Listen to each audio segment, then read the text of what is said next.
Hello all, இது Sunday morning. இன்றைக்கி பிரம்ம முகூர்த்த பூஜையோட 6வது நாள். இன்றைக்கி எழுந்ததே கொஞ்சம் லேட்டு தான். எப்போவுமே 4:00 எழுந்துருவேன். ஸோ ரிலாக்ஸாக சாமி கும்பிடுற மாதிரி இருக்கும். இன்றைக்கி எழுந்ததே 5:00 ஆகிடுச்சு. எப்படி தூங்குனேனே சொல்லி தெரியல. அலாரம் ஆஃப் பண்ணிவிட்டு தூங்கிட்டுருக்கேன். ரொம்ப லேட்டாக எழுந்ததுனால மைண்டே ரொம்ப அப்செட் ஆகிடுச்சு.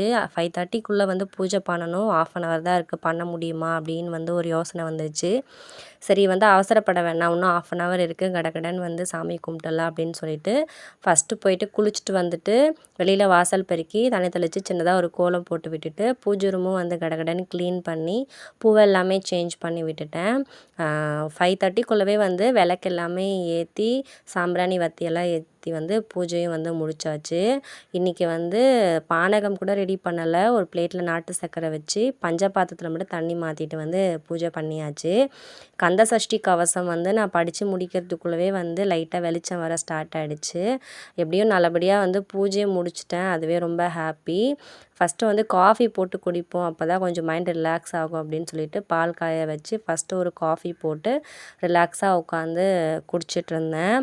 இன்றைக்கி பூண்டு சட்னி செய்யலாம் தோசைக்கு அப்படின்னு சொல்லிட்டு காஃபி குடிச்சிட்டு டிவி பார்த்துட்டே பூண்டெல்லாம் உரித்து வச்சுக்கிட்டேன்.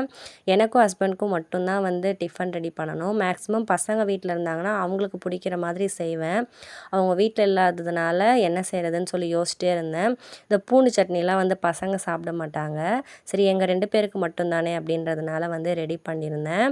பூண்டு தேவையான அளவுக்கு நல்லா உரலில் போட்டு இடித்து எடுத்து வச்சுக்கிட்டேன். கடாயில் கடுகு கருவேப்பிலை போட்டு தாளித்ததுக்கப்புறமா இடித்து வச்ச பூண்டும் சேர்த்து நல்லா வதக்குனதுக்கப்புறமா மஞ்சள் தூள், மிளகாய்த்தூள், சால்ட் மட்டும் கம்மியாக சேர்த்துக்கோங்க. ஏன்னா வதங்கி வரும்போது உப்பு கொஞ்சம் அதிகமாக இருக்கிற மாதிரி தெரியும். மாவுலேயே நம்ம உப்பு போட்டிருப்போம். ஸோ அதனால தான் நல்லா மிக்ஸ் பண்ணி விட்டதுக்கப்புறமா லைட்டாக எண்ணெய் பிரிய ஸ்டார்ட் ஆகும். அந்த ஸ்டேஜில் கொஞ்சம் கொஞ்சமாக தண்ணி சேர்த்து நல்லா மிக்ஸ் பண்ணி விட்டுட்டு மூடி விட்டுட்டோம் அப்படின்னா ஒரு 5 to 10 மினிட்ஸ்லேயே இந்த பூண்டு சட்னி ரெடி ஆகிடும். பூண்டு சட்னின்னு சொல்லலாம், தொக்குன்னு சொல்லலாம். ரொம்ப டேஸ்ட்டாக இருக்கும். நம்ம பூண்டு சட்னி ஆல்ரெடி செய்வோம் ஒரு மெத்தடில். பூண்டு இடிச்சிட்டு ராவாவே அதில் மசாலா எல்லாமே சேர்த்து எண்ணெய் சூடு பண்ணி ஊற்றி சாப்பிடுவோம். அதை விட இது ரொம்ப சூப்பராக இருக்கும். அதில் பூண்டு ராவா இருக்கிற மாதிரி இருக்கும். நான் பூண்டு அப்படியே வச்சிருவேன். அதில் அந்த மிளகா பொடி மட்டும் தொட்டு சாப்பிட்டுட்டு இது பூண்டு நல்லாவே வெந்துடும். ஸோ பூண்டோடு சேர்த்து சாப்பிட்றதுக்கு அந்த தொக்கு ரொம்ப டேஸ்ட்டாக இருக்கும். இட்லிக்கு ஆப்டாக இருக்கும். எங்கள் 2 பேருக்கு இட்லி ஊற்றினா எப்படி மீந்து போயிடும். ஸோ அதனால் சூப்பராக ஒரு நெய் ரோஸ்ட்டு போட்டு அதில் இந்த இட்லி பொடி வச்சு சாப்பிட்டோம். பூண்டு இட்லி பொடி ரொம்ப டேஸ்ட்டாக இருந்தது. ஹஸ்பண்ட்கிட்டேயும் கேட்டேன் எப்படி இருக்குன்னு சொல்லிட்டு. ரொம்ப சூப்பராக இருக்குது, நீ தோசை ஊற்றி சாப்பிடு சீக்கிரம் அப்படின்னு சொல்லி சொன்னார். அவருக்கு ஃபஸ்ட்டு தோசை ஊற்றி கொடுத்துட்டு அதுக்கப்புறம் நானும் 2 தோசை ஊற்றி சாப்பிட்டேன். இன்றைக்கி காலையில் எழுந்ததுலேருந்து மைண்டே சரியில்லை. ஏதாவது ஒன்றத்தை போட்டு உடச்சிட்டே இருந்தேன். காலையில் எழுந்ததுமே லேட்டு, பூஜை பண்ண முடியுமான்னு யோசித்தேன். அப்புறம் பார்த்தா காஃபி போடும்போது எப்போவுமே இந்த ஜக்கில் தான் குடிப்பேன். நிறைய முறை வீடியோவில் பார்த்துருப்பீங்க. இது குட்டி பாப்பா பர்த்டேக்கு கிஃப்டாக வந்தது. நான் தான் யூஸ் பண்ணிகிட்ருக்கேன்.